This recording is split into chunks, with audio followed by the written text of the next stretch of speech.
ನಮಸ್ತೆ ರೈತ ಮಿತ್ರರೇ, ನಾವು ನಿಮ್ಮ ಅಶೋಕ್. ನೀವು ನೋಡ್ತಾ ಇರುವಂಥದ್ದು ಅಶೋಕ್ ಆಗ್ರಿ ಸ್ಟುಡಿಯೋ ಯೂಟ್ಯೂಬ್ ಚಾನಲನ್ನು. ರೈತ ಮಿತ್ರರೇ, ಪ್ರಸ್ತುತ ದಿನಗಳಲ್ಲಿ ಯುವಕರು ಹೆಚ್ಚಿನದಾಗಿ ಕೃಷಿಯ ಬಗ್ಗೆ ಹೆಚ್ಚು ಒಲವನ್ನು ತೋರಿಸ್ತಾ ಇದೆ.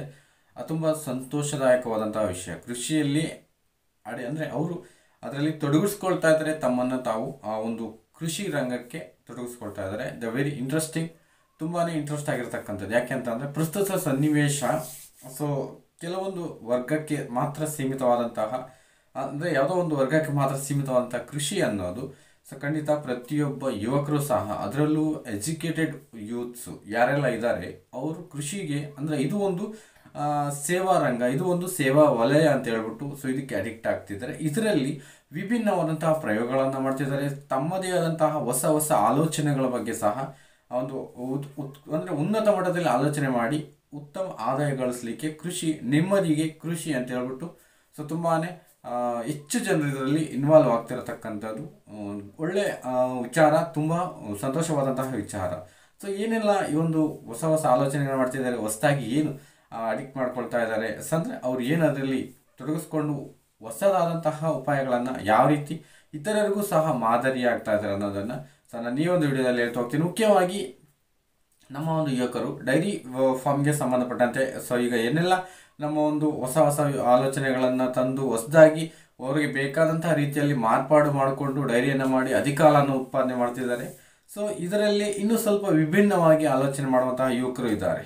ನಾನು ಆಲ್ರೆಡಿ ಒಂದು 3 days ಬ್ಯಾಕ್ ಒಂದು ವಿಡಿಯೋವನ್ನು ಮಾಡ್ಕೊಂಡಿದ್ದೆ. ಏನು ಅಂತ ಅಂದರೆ, ಡೈರಿ ಫಾರ್ಮ್ ಅಂತ ಅಂದರೆ ಕೇವಲ HF ಜರ್ಸಿ ಹಸುಗಳನ್ನು ಇಟ್ಕೊಂಡು ಅಥವಾ ಮುರ್ರಾ ಅಥವಾ ಇನ್ಯಾವುದೋ ಒಂದು ಎಮ್ಮೆ ಜಾತಿ ಹಸುಗಳನ್ನು ಇಟ್ಕೊಂಡು ಹಾಲು ಉತ್ಪಾದನೆ ಮಾಡಿ ಅಧಿಕ ಪ್ರಮಾಣದಲ್ಲಿ, ಅಂದರೆ ಅದೇ ಮ್ಯಾಕ್ಸಿಮಮ್ ಇನ್ವೆಸ್ಟ್ ಮಾಡಿಬಿಟ್ಟು ಅದರಿಂದ ಬಂದಂತಹ ಪ್ರಾಫಿಟಲ್ಲಿ ಅರ್ಧ ಖರ್ಚು ಮಾಡಿ ಇನ್ನರ್ಧ ಉಳಿಸ್ಕೊಳ್ಳುವಂತಹ ಒಂದು ಪರಿಪಾಠ ಇದು ಮೊದಲಿಂದಲೂ ಇತ್ತು.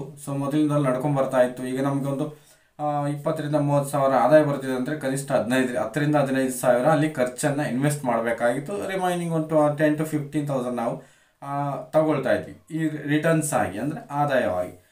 ಈ ರೀತಿ ಪರಿಪಾಠ ಇದು ಮೊದಲಿಂದಲೂ ಬರ್ತಾ ಇತ್ತು. ಪ್ರೆಸೆಂಟ್ ಸಿಚುವೇಶನ್ ಏನಾಗಿದೆ ಅಂತ ಅಂದರೆ, ಇನ್ವೆಸ್ಟ್ಮೆಂಟನ್ನು ಕಡಿಮೆ ಮಾಡಬೇಕು, ಮಾಡುವಂತಹ ಖರ್ಚನ್ನು ಕಡಿಮೆ ಮಾಡಬೇಕು ಡೈರಿನಲ್ಲಿ ಅಂತ ಹೇಳ್ಬಿಟ್ಟು ಯುವಕರು ಆಲೋಚನೆಯನ್ನು ಮಾಡ್ತಾ ಇದ್ದಾರೆ. ಅಂದರೆ ಇದು ತುಂಬ ಬೆಸ್ಟಾಗಿ ಆಲೋಚನೆ ಮಾಡ್ತಾರೆ. ಖಂಡಿತ ಅದು ಸಂತೋಷಕರ ವಿಷಯ.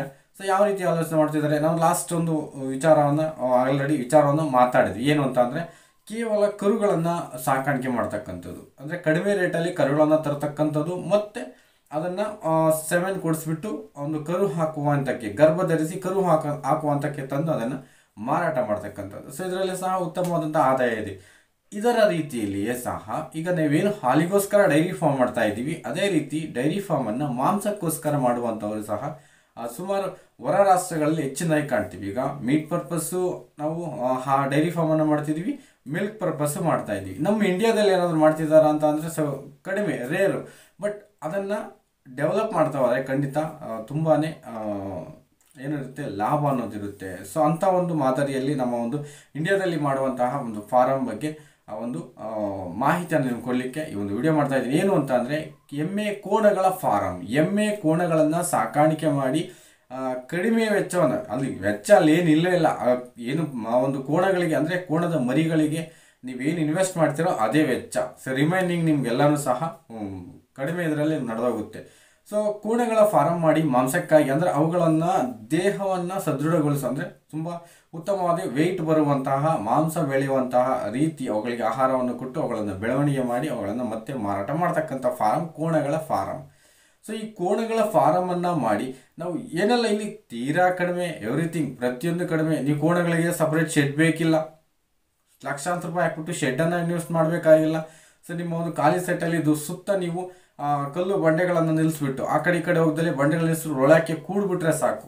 ಮಳೆ ಗಾಳಿ ಚಳಿ ಎಲ್ಲಕ್ಕೂ ಹೊಂದ್ಕೊಳ್ಳುವಂತಹ ಸಾಮರ್ಥ್ಯ ಕೋಣಗಳಿಗಿರುತ್ತೆ.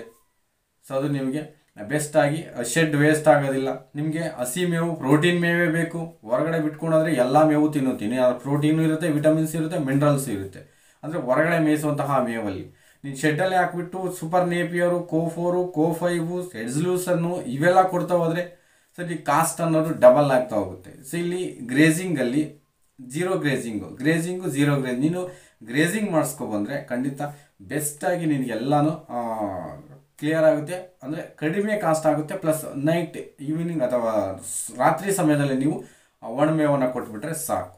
ಬೆಸ್ಟಾಗಿ ನಿನಗೆ ಏನು ಕಾಸ್ಟ್ ಇರುತ್ತೆ ಅದು ತೀರಾ ಕಡಿಮೆ ಆಗೋಗುತ್ತೆ. ಫಾರ್ ಎಕ್ಸಾಂಪಲ್, ಈಗ ನಿನಗೊಂದು 5,000 to 6,000 ರೂಪಾಯಿ ಒಂದು ಕೋಣದ ಮರಿಯನ್ನು ತೆಗೆದುಕೊಂಡ್ಬರ್ಬೋದು. ನೀವು ಆರಾಮಾಗಿ 5,000 to 6,000 ಆರಾಮಾಗಿ ನಿಮಗೊಂದು ಕೋಣದ ಮರಿಯೇ ಸಿಗುತ್ತೆ, ತರ್ಬೋದು.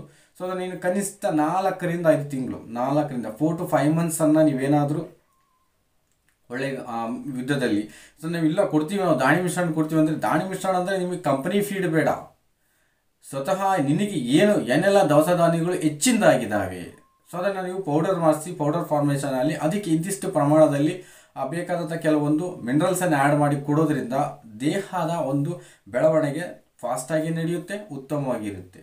ಕಡಿಮೆ ಖರ್ಚಲ್ಲಿ ಸಿಕ್ಕರೆ ದಾಣಿ ಮಿಶ್ರಣ ಕೊಡಿ.